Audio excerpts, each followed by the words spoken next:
自己改变这个政治权利吗？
让我们来听一下致远中学从2008年到现在一共失去多少名切腹的生命。08年有一个，07年有一个，那个2014年有一个，2020年有一个，2012年有一个，2013年好像是3个，2014年有，2015年有，2016年、2017年、2018年、2019年都有的。这个是很多的，所以你们都不知道的，这个都是当地人自己知道的。是当地人知道的。你像这个小杨杨刚刚失踪的时候，他的爸爸不是说在新疆河里捞上来一个吗？捞上来了一个是那个斐来荣的，差不多人斗的，那个是空 ST， 但是没有人去辨认，也不知道那个公安局有没有那个 DNA 鉴定，一直到后来就没有下文了。你想想看，你说要到河里面找个尸体吗？马上河里面就有一个 ST， 有这么巧的事情吗？你说那个学校鱼塘里有一个吗？他马上就在学校鱼塘里有一个 ST 是个女性，有这么巧的事吗？你是化粪池里面那个吃掉了，他在化粪池里面马上就查到了许多的那个女性的腹部，然后他那些火葬场呢就是打手战场的地方，那姐姐开始在那个地方建，一直到2010年、2021年这个注册之前，那些消失的人那是没有数量记载的，因为那个地方本来就是重男轻女的，而且又是山区，又是去年2021年赔的最多的才是21万，而且是那个20万，其余的都是几万块钱或是几千块钱。看着全国各地呢丢失这么多的孩子哈，真是很心痛啊。我个人心痛，但是我想，凡是丢孩子的父母呢，可能更加心痛啊。你看看最近6月份呢，现在丢失的孩子啊，现在呢什么呢？河北省这个石家庄一个女孩叫徐一诺，15岁失联啊。6月7日河南商丘呢16岁男孩宋明豪失联。6月9日广西南宁啊两个，一个7岁男孩，一个11岁男孩啊，罗金浩、谭日栋失联。6月9日山西的17岁女孩王颖失联啊。6月9日山东泰安26岁男青年孙耀失联。6月10日广西南宁8岁男孩龙海空失联。6月9日河南商丘的18岁男孩袁新立失联。6月5日云南曲靖的宋高灿失联。6月2日江西上饶的这个周航这个小男孩呢失联6月10日男孩卓宇成失联。6月8日福建这还有一个孩子失联现在的看着这么多的孩子失联呢，家人们可想而知父母是什么样的心情。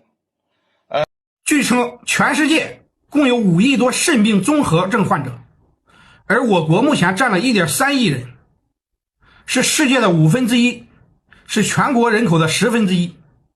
2020年中国癌症患者457万，占全世界 23%。 值得注意的是，印度同样是人口大国，他们的癌症发病率才130万，这是为什么？2020年中国失踪人口超过100万，100万相当于一个县城的总人口，也就是说一年消失一个县城的人口，其中未成年占比 7.4%， 也就是一年有将近7万多的孩子未成年失踪，或被拐卖，或被杀害。2022年全国器官移植查到的登记数量是 1.7万多例，其中心脏移植596例，中国一度已经成为器官移植世界第2了。但是失踪，知道我们每一天失踪多少人口吗？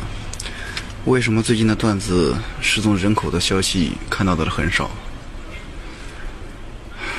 从2000年以后到今天为止，平均每一年失踪人口200万，逐渐往上递增不减。也有人统计，预计今年失踪人口是800到1000万。不相信我说的话的，可以去百度自行查阅。从2012年到2022年终止，平均每一年失踪人口600万以上。大家可以自己去统计一下这方面数据，平均预算一下，从2012年到2022年，最近10年，也有人统计做了一下调查数据，预计今年失踪人口800到1000万。就按照600万计算，我们平均每一天失踪人口16666.6人，可想这个数据有多么恐怖。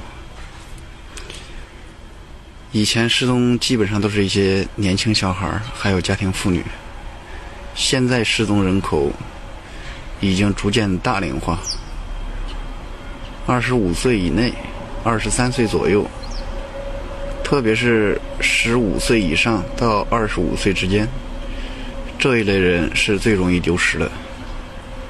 为什么会丢失？既然都成年了，为什么还能丢失了？我估计这事儿有可能和人体器官合法移植有很大的关系。也不知道国家为什么人体器官合法移植，每一个器官的来路不能向社会公诸。如果说能够公证一下，公开一下，让我们知道，那么你找到你孩子失踪的孩子这些，那么希望就会大大增加。如果说连器官来路都不能够公开，那失踪的那些孩子可想而知能去哪儿。为啥不签字不让我们看孩子？对呀，凭啥不让我们看孩子呀？这样，那个我先了解情况，然后我做不了主，我再和我的领导请。那你赶紧找一个你上面领导来，别一急一报了。那个他们安保部长来，完了把他那个主任一时找来，完了之后你有啥问题，我们给你解决。能来呢？您这个领导1个小时才来的，马上就来。我妈妈在哪里？还没有见当事人。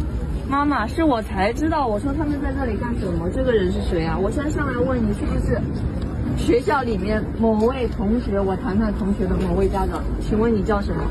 他说他是市公安局的，他叫周俊。他没有问我任何关乎孩子的问题，没有给我道歉，没有给我孩子道歉，谴责说我们在这里闹事。他说你们这里发生的这几天的视频，所有的周围我都知道，视频我也都有。我只听到了这样的一句话，我就走过来了，我就开始问这个人是谁。3天了，然后突然间出现了这样的一个事情，我真的觉得太感动了。